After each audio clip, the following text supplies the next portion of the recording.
வணக்கம் மக்களே.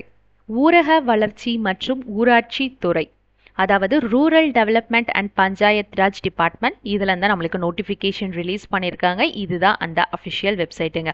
ஸோ இதில் நீங்கள் ஓப்பன் பண்ணோடனே உங்களுக்கு ஃபஸ்ட்டு வந்து காலி பணியிடங்களுக்கான அறிவிப்புன்னு இருக்கும். ஸோ அதை வந்து நீங்கள் கிளிக் பண்ணுங்கள்.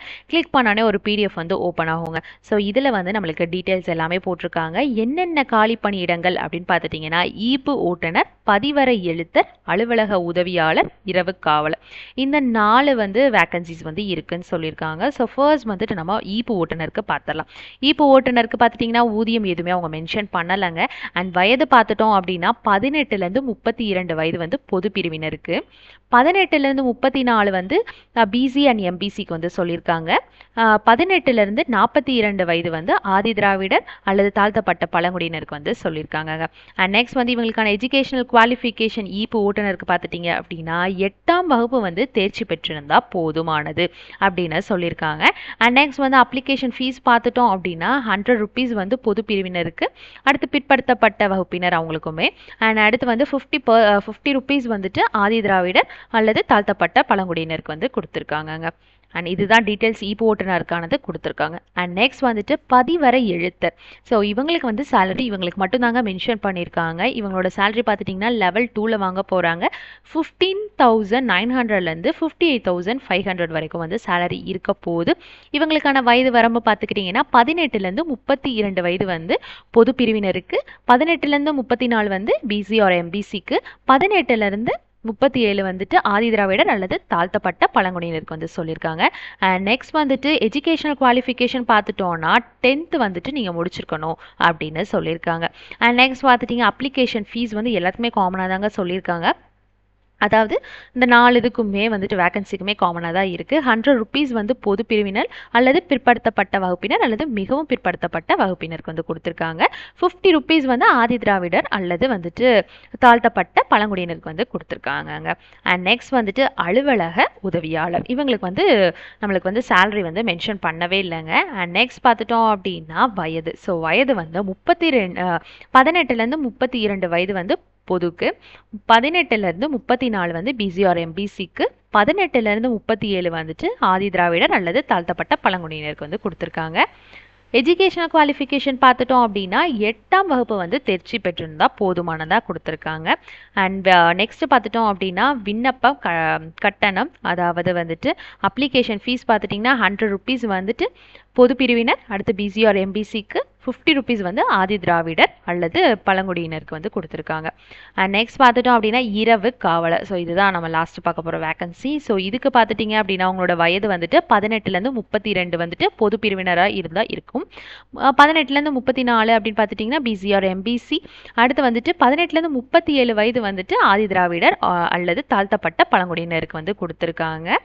அண்ட் நெக்ஸ்ட் பார்த்துட்டோம் அப்படின்னா உங்களுக்கு வந்து கல்வி தகுதி என்ன கொடுத்துருக்காங்கன்னா தமிழில் வந்து எழுத படிக்க தெரிஞ்சிருந்தாலே போதுமானதாக இருக்குது. நீங்கள் வந்து இரவு காவலர் பணிக்கு வந்துட்டு அப்ளை பண்ணலாம் அப்படின்னு வந்து சொல்லியிருக்காங்க. அண்ட் நெக்ஸ்ட் பார்க்க போகிறது விண்ணப்ப கட்டணம். ஸோ இந்த கட்டணம் பார்த்துட்டிங்கன்னா 100 ருபீஸ் வந்துட்டு பொது பிரிவினர், அப்புறம் வந்து பிற்படுத்தப்பட்ட வகுப்பினர் அல்லது மிகவும் பிற்படுத்தப்பட்ட வகுப்பினருக்கு, 50 ருபீஸ் பார்த்துட்டிங்க அப்படின்னா ஆதி திராவிடர் அல்லது தாழ்த்தப்பட்ட பழங்குடியினருக்கு. ஸோ அந்த அப்ளிகேஷன் ஃபீஸ் பார்த்துட்டிங்கன்னா காமனாக தாங்க கொடுத்துருக்காங்க.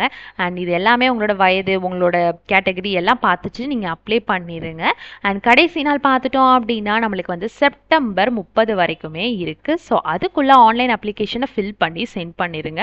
ஸோ இதில் பார்த்துட்டிங்கன்னா நிபந்தனைகள் அப்படின்னு சொல்லி கொடுத்துருக்காங்க. ஸோ இதில் என்னெல்லாம் அப்படின்னு பார்த்துட்டிங்கன்னா விண்ணப்பதாரர்கள் வந்து அவங்களோட கல்வி தகுதி, சாதி சான்று, முன்னுரிமை அப்படின்றதுக்கெலாம் அப்ளை பண்ணுறீங்க அப்படின்னா ஸோ அதுக்கான வந்து சர்டிஃபிகேட்ஸ் ப்ரூஃப் ஜெராக்ஸ் வந்துட்டு நீங்கள் வந்து இது பண்ணுற மாதிரி இருக்கும், பதிவேற்றம் செய்ய வேண்டும் அப்படின்னு சொல்லியிருக்காங்க. ஸோ அந்த ப்ரூஃப் எல்லாம் நீங்கள் சப்மிட் பண்ணணும். அடுத்து இன சுழற்சி வயது மற்றும் கல்வி தகுதிக்கான நபர்களிடமிருந்து வரப்பெறும் விண்ணப்பங்கள் மட்டுமே ஏற்கப்படும் அப்படின்னு சொல்லியிருக்காங்க. ஸோ நீங்கள் என்ன டாக்குமெண்ட்ஸ்க்கு தேவையோ கரெக்டாக வச்சு நீங்கள் அப்ளை பண்ணிட்டீங்கன்னா உங்களோட வந்துட்டு அவங்க பார்ப்பாங்க. அண்ட் நெக்ஸ்ட் பார்த்துட்டிங்கன்னா என்ன வெப்சைட்டு அப்படின்னு சொல்லியும் கொடுத்துருக்காங்க. ஸோ அதை போய் நீங்கள் செக் பண்ணலாம். ஸோ இப்போ டச் பண்ண உடனே அங்கே போயிடுச்சுங்க.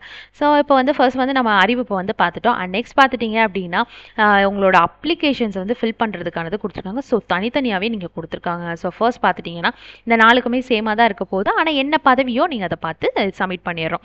ஸோ ஈப்பு ஓட்டுநருக்கு இப்போ பார்க்கலாம்னு வச்சுக்கோங்களேன். ஸோ இது ஃபர்ஸ்ட் ஓப்பன் பண்ணிட்டீங்கன்னா ஸோ இந்த மாதிரி தான் வரப்போகுது. நம்ம ஃபஸ்ட்டு வந்துட்டு ஈப்பு ஓட்டுநர், இங்கே பாருங்கள் பதிவறை எழுத்தர், அடுத்து கீழே பார்த்துட்டிங்க ஸ்க்ரோல் பண்ணிங்கன்னா அலுவலக உதவியாளர், அடுத்து இரவு காவலர். ஸோ இந்த 4மே கொடுத்துருக்காங்க. ஸோ இப்போ நம்ம ஈப்பு ஓட்டுநருக்கு அப்ளை பண்ணுறோன்னு வச்சுக்கோங்களேன்.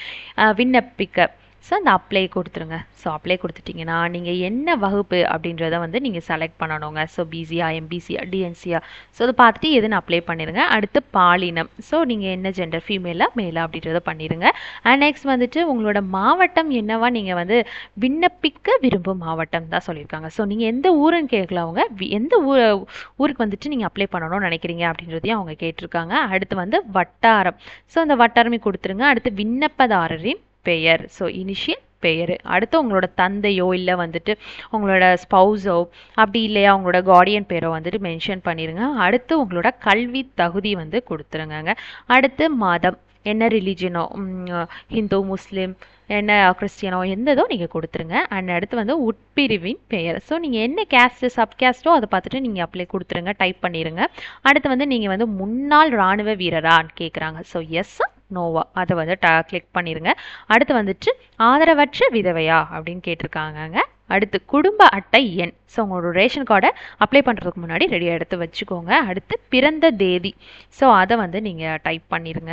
அண்ட் நெக்ஸ்ட் பார்க்க போகிறது சொந்த மாவட்டம், எந்த மாவட்டம் அப்படின்னு கேட்டிருக்காங்க. அடுத்து கைபேசி எண், ஸோ உங்களோட நம்பராக கொடுத்துக்கிட்டிங்கன்னா ரொம்பவே நல்லதுங்க. ஏதாவது நம்மளுக்கு மெசேஜ் வந்தால் நம்ம பார்த்துக்கலாம். ஸோ மேக்ஸிமம் உங்களோட கைபேசி எண்ணையே கொடுத்துருங்க.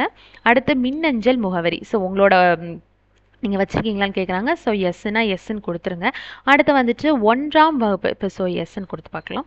ஸோ எஸ்ன்னு கொடுத்தீங்கன்னா நீங்கள் கேட்குது, ஸோ அதை நீங்கள் டைப் பண்ணிடுங்க. அடுத்து 1ஆம் வகுப்பு முதல் 8ஆம் வகுப்பு வரை தமிழ் வழியில் கல்வி பயின்றவரான்னு கேட்குறாங்க. ஸோ நீங்கள் வந்து ஃபஸ்ட்டுலேருந்து 8th வரைக்கும் வந்து தமிழில் தான் படிச்சிருக்கீங்களா அப்படின்னு கேட்குறாங்க. தமிழ் படிச்சிருக்கீங்களான்னு கேட்குறாங்க. ஸோ தமிழ் வழியில் கல்வி பயின்றவரா அப்படின்னு கேட்குறாங்க. ஸோ அது கேட்டு எஸ்ஸா நோவான்னு கொடுத்துருங்க. அடுத்து தொடர்பு முகவரி, ஸோ இதுக்கான டீட்டெயில்ஸ் எல்லாம் கொடுத்துருங்க. உங்களோட அட்ரஸ் தாங்க, so door, building, street, so நீங்கள் எந்த ஏரியா, எந்த டிஸ்ட்ரிக்ட் எல்லாத்தையும் டைப் பண்ணிடுங்க. அடுத்து ஓட்டுநர் உரிமம் எண்ணு வந்துட்டு கேட்டிருக்காங்க. ஏன்னா நம்ம வந்து அப்ளை பண்ணது அந்த டிரைவர் இதுக்கு தானே, ஸோ அதனால். அடுத்து வந்து முன் அனுபவம் குறைந்தபட்சம் 5 ஆண்டுகள் வந்துட்டு இருக்கா அப்படின்னு கேட்குறாங்க. ஸோ எவ்வளோ எக்ஸ்பீரியன்ஸ்ன்றதை மென்ஷன் பண்ணிடுங்க. ஸோ நீங்கள் எவ்வளவோ மென்ஷன் பண்ணிடுங்க. ஸோ அங்கே நம்மளுக்கு செலக்ட் பண்ண போகிறது தாங்க. அடுத்து வகுப்பு சான்றிதழ், அடுத்து அனுபவ சான்றிதழ் நகல், அடுத்து ஓட்டுநர் உரிமத்தின் முன்புற மற்றும் பின்புற நகல். ஸோ உங்களோட டிரைவிங் லைசன்ஸ் வந்து ஃபோட்டோ கேட்டிருக்காங்க. ஸோ இங்கே சூஸ் பண்ணி இது பண்ணிடுங்க. ஸோ அந்த ஃபைல் சைஸ் எல்லாமே எப்படி இருக்கணும் அப்படின்றதையும் நம்மளுக்கு மென்ஷன் பண்ணியிருக்காங்க. ஸோ ஃபர்ஸ்ட் அப்ளை பண்ணுறதுக்கு முன்னாடி இதெல்லாம் ரெடி பண்ணி வச்சுட்டு நீங்கள் அப்ளை பண்ணுங்க. அடுத்து விண்ணப்பதாரரின் புகைப்படம், உங்களோட ஃபோட்டோவுமே கேட்டிருக்காங்க. அடுத்து வந்து விண்ணப்பதாரரின் கையொப்பம், உங்களோட சைனை வந்துட்டு ஒரு பேப்பரில், ஒயிட் பேப்பரில் சைன் போட்டுட்டு நீங்கள் சைஸுக்கு அப்ளை சேஞ்ச் பண்ணிவிட்டு அடுத்து அப்லோட் பண்ணுங்கள். ஸோ இங்கே மேலே கொடுத்துருக்க டீட்டெயில்ஸ் எல்லாம் உண்மையா, ஸோ இந்த மாதிரி இதெல்லாம் வந்து உறுதிமொழி எடுப்பீங்க. ஸோ வந்து இது எல்லாமே என்னோட டீட்டெயில்ஸ் தான், அடுத்து வந்து எதுவுமே வந்து பொய் கிடையாது அப்படின்றது தான். ஸோ இதை ஃபுல்லாமே ரீட் பண்ணிவிட்டு எல்லாத்தையுமே வந்து டிக் பண்ணிடுங்க. ஸோ டிக் பண்ணிவிட்டு அடுத்து வந்துட்டு என்டர் கேப்சா, ஸோ இந்த இடத்துல வந்துட்டு இங்கே என்ன இருக்கோ அதை பார்த்து டைப் பண்ணிவிட்டுங்க. அடுத்து சேவ் அண்ட் நெக்ஸ்ட்ன்னு கொடுத்துருங்க.